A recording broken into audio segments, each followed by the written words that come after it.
Página. El día de ayer se conmemoraron efectivamente los 14 años del golpe de Estado del año 2002, del 11 de abril del año 2002.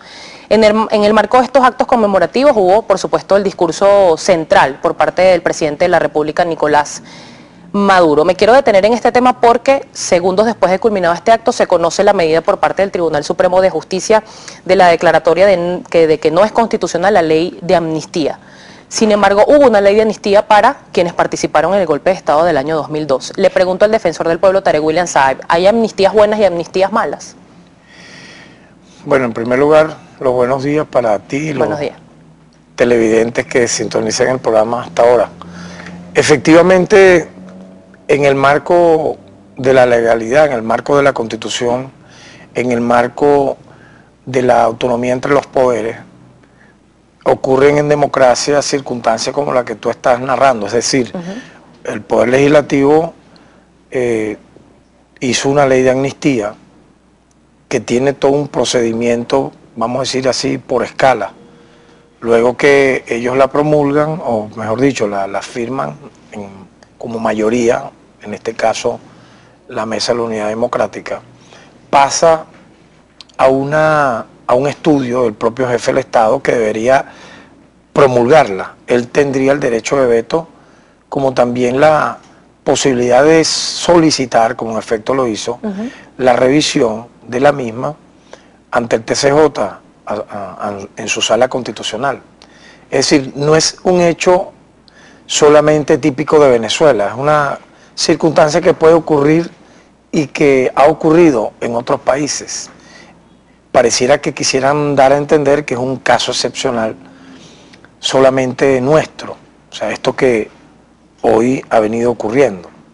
Por lo menos, entonces, es lo primero que debemos decir.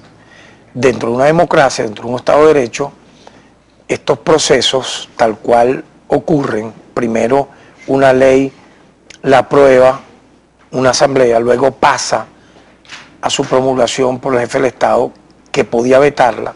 Si considera que hay vicio de inconstitucionalidad, podría remitirla al TCJ, quien finalmente decide. Ahora bien, hay un contexto histórico de las leyes de amnistía en el mundo, consideradas muchísimas, casi todas, como leyes de autoperdón.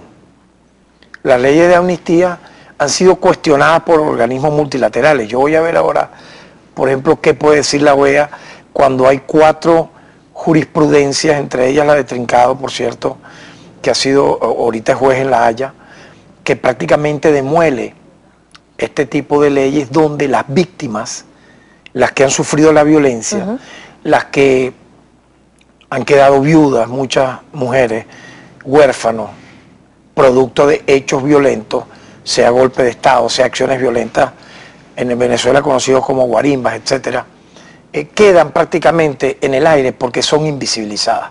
Si tú lees esa ley, invito a que la leas, tiene 29 artículos, luego de haber tenido más de 40 en su primera discusión, donde ellos enumeran 31 tipos de delitos muy graves, muy delicados, por cierto, donde en el artículo 7, en su segundo aparte, incluso amnistían el delito de homicidio, lesiones graves, donde en el artículo 25 y 26 te dicen, te abren la puerta para la revancha, la persecución y la retaliación, cuando te hablan de una reconciliación. O sea, ¿cómo tú vas a hablar de reconciliación en una ley donde en el artículo 25 y 26 tú dices que quien quede amnistiado puede perseguir a quien previamente lo procesó judicialmente, como una especie de revancha, rencor, cuando obviamente un proceso de reconciliación no pasa por ese tipo de venganza, que sería una espiral interminable?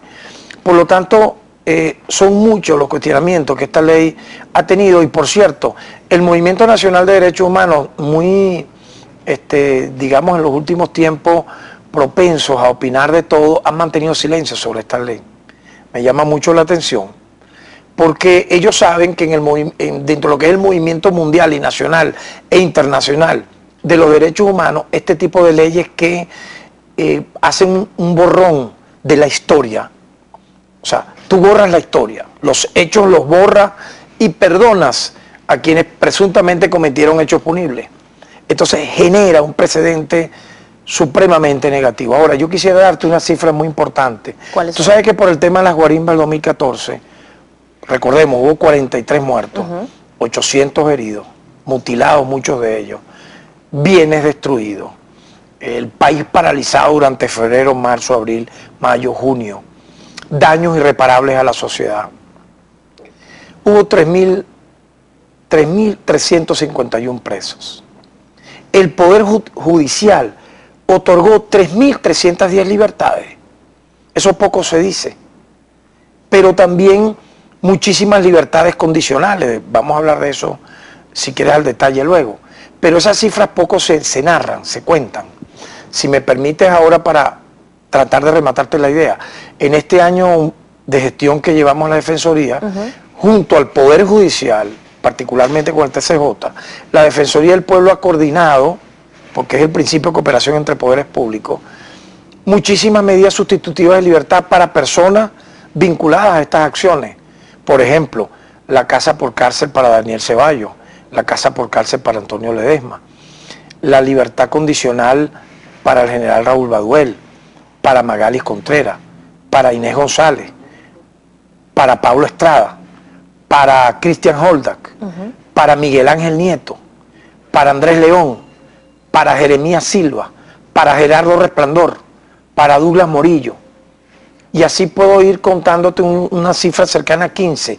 Ahora, esas medidas sustitutivas, privativas de libertad, la Defensoría del Pueblo las ha coordinado con el Poder Judicial como un asunto obvio de la democracia. Estas tienen que ver con este tiempo reciente. Entonces yo creo que ha habido un proceso en la democracia venezolana, en el Estado venezolano, para ir poco a poco saldando cuentas en torno a esta materia. Lo que no creo debe hacerse es irse al otro extremo, es decir, borrar la historia y aquí no pasó nada, vamos a una, y te termino, a una presunta reconciliación donde tú no visibilizas a las víctimas y no explicas cómo va a ser esa reconciliación, sino que más bien le das en el artículo 25 y 26 la patente de corso para que quienes quieran vayan finalmente a proceder legalmente contra jueces, fiscales, abogados, etcétera. Por lo tanto, creo que debemos hacer un debate bastante amplio, pero muy sincero sobre este tema. Defensor, tengo que hacer una pausa, pero le quería preguntar para que me lo responda al regreso. ¿No hay reconciliación posible en el país? Esto se lo pregunto porque desde la bancada de la oposición de la Asamblea Nacional se preguntan o se cuestionan, específicamente el diputado Tomás Guanipa de Primero Justicia, se cuestionan cómo el gobierno venezolano o el Estado venezolano participa en diálogos con grupos como, por ejemplo, el Ejército de Liberación Nacional de Colombia y las FARC, y no permite una reconciliación o un diálogo interno con la oposición venezolana. ¿Cuál es su análisis con respecto a este tema? Me lo va a responder al regreso. Estamos conversando con Tarek William Saab, defensor del pueblo. Todo lo que le quiera preguntar, @primera página, su cuenta en Twitter,